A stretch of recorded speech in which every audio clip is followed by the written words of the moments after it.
Hey guys, DJ Jack right here with you in another video. I just got this fact book about rock and roll music history from the 60s to 90s, and I'm going to read you about the Beatles and the Rolling Stones here. So let's begin, and let's start.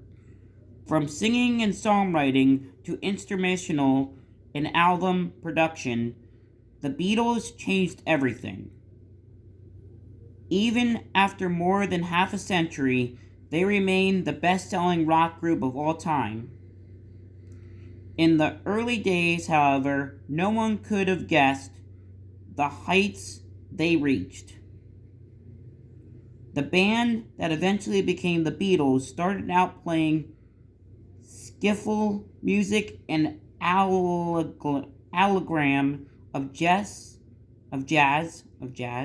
blues, and folk. Back then, the lands from Liverpool really were just lads to John Lennon was only 16 when he started the group, and Paul McCartney and George Harrison were 15 and 14 when they joined. As for the name Beatles, Lennon and original bass Stuart Sutcliffe came up with it as a nod to Buddy Holly and the Crickets, which Buddy Holly his career was cut short because he passed away in the early 50s, but he was a very good rock and roll legend and one of my all-time favorite heroes from the 1950s rock and roll genre. Yes. Before that, they gone by the Quarryman. Yep, the Quarryman. And Johnny and the Moondogs. It's safe to say they picked the name with a staying power. Now let's go into the Rolling Stones here. You might argue whether the Rolling Stones are, as the bill themselves, the world's greatest rock and roll band. However, few will disagree that they are one of the best.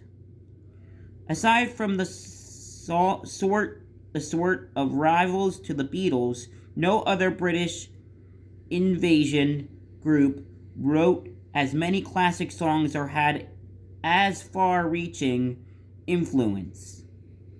While original manager Andrew Loog Oldham convinced of them as a scruffy bad boys and contestant to the clean-cut Beatles, the Fab Four did the Stones a big soiled early in their career.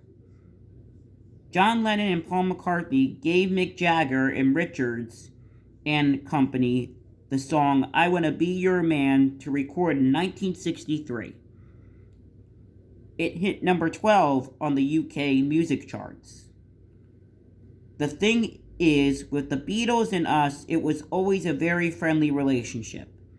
Keith Richards remembers in his autobiography Life in 2010, it was also very scenily worked out, because in those days, singles were coming out every 68 weeks, and we'd try and time it so that we didn't clash. Pretty courteous for a bunch of bad boys. By the way, it was the Beatles who first recommended the Oldham check out the Stones.